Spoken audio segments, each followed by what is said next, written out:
Hello there and welcome to BNetTV.com. I'm Michelle Sklar. We're here at the CTIA Wireless and IT Show in San Francisco. I am joined by Derrick Oien of Intercasting. Thank you so much for taking the time to speak with us today. Thanks for having me. Tell us about your company. Our company's called Intercasting. We're a platform provider for mobile social networking. So we actually originally launched a product back in 2005 called Rabble, and in the last 60 days we've launched our product called Anthem, which is basically a social networking aggregation play for carriers. We've launched on Boost, Virgin, and Sprint. We've got 2 carrier launches coming up in the UK I can't talk about in the next 30 days. One in Hong Kong. You don't like to keep secrets here. Yeah, I can't do that. One in Hong Kong, and then we'll be back to a couple more in the US. And we've launched with some of the leading social networking sites on carriers.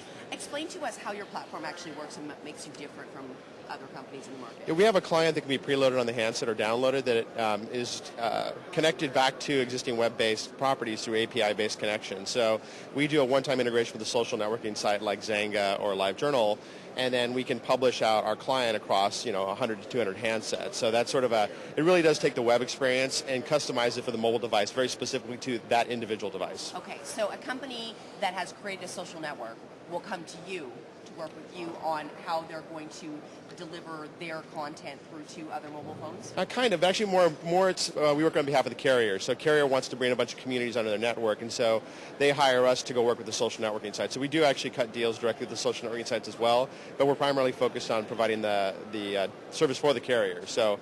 And are you focused primarily in North America? So far we have been, but we're actually, we'll be launching in the UK here very quickly. We'll be launching in other parts of Europe and in Asia as well, and then Latin America. So. Can you speak to some of your experiences in terms of working with the American carriers and getting them to accept your platform? We've been doing it for 3.5 years. So Step one. So now we're starting. No, it's been, I think carriers, every carrier is a little bit different. I think North America, a lot of people give the carriers a hard time. They've been a great partner for us. Our product Rabble is on deck with every carrier in the U.S. currently. It took us 3 years to do that, but I think you build a relationship of trust with the carriers, and then they look to you for additional stuff. So with Rabble, we use that as a springboard to get Anthem deployed. And I think based on our experience with Rabble, the carriers trust us as people who are pioneers on the mobile social networking side. So it's been good. It's been, I think our partnerships have gotten deeper and deeper with the carriers, and we'll even get deeper in the future. Now, you yourself, are you just entering into the mobile space sort of recently? I mean, 3.5 years, obviously, in this space is something that almost seems like forever. Yeah. But at the same time, it's still relatively new. Did you come out of the .com era, or what are some of your experiences that led you to sort of focus on this particular niche market, if you will? So I was the COO of MP3.com, and we were sold to Vivendi Universal in 2001 and I ran Vivendi's internet music group for a year and a half. So I had RollingStone.com, eMusic, Get Music. My partner was our mobile guy at MP3.com, and he actually went and acquired a company when he was at Vivendi called PWS, which became Moviso, which was the largest wireless ringtone provider in North America. So Sean's been doing wireless for, call it 6-7 years. So we knew the carriers coming into this. For us, it was looking at the intersection of user-created content and the media production capabilities of handsets. So, we definitely the context of what we do, and we see a lot of people out of the internet music and digital media going into wireless as well, so it wasn't a strange thing for us. Right, absolutely. We've had a chance to talk to some really phenomenal companies, obviously, as we've been here at CTIA. There are a lot of companies that are just coming into the space right now. What kind of advice would you give them to help them build a sustainable business model? Yeah, I mean, to me, the biggest thing is that I believe that you can't really do business in North America without working with the carriers. I think off-deck is just it's not there yet.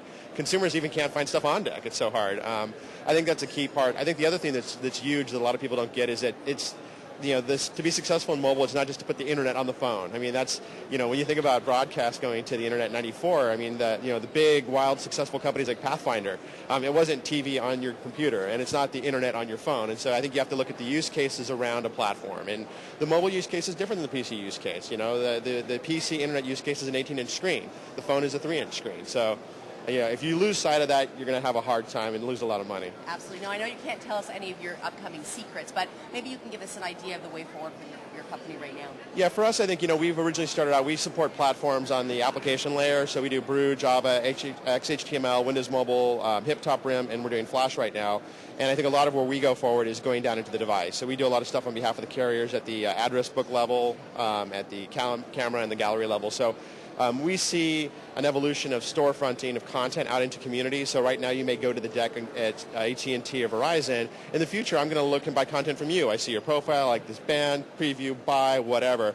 And I think that's sort of where we're headed, tying those pieces together. Well, Derrick, very interesting. Thank you so much for taking the time to speak with us today. Thank you. We've been here with Derrick Oien of Intercasting, and I'm Michelle Sklar with BNetTV.com.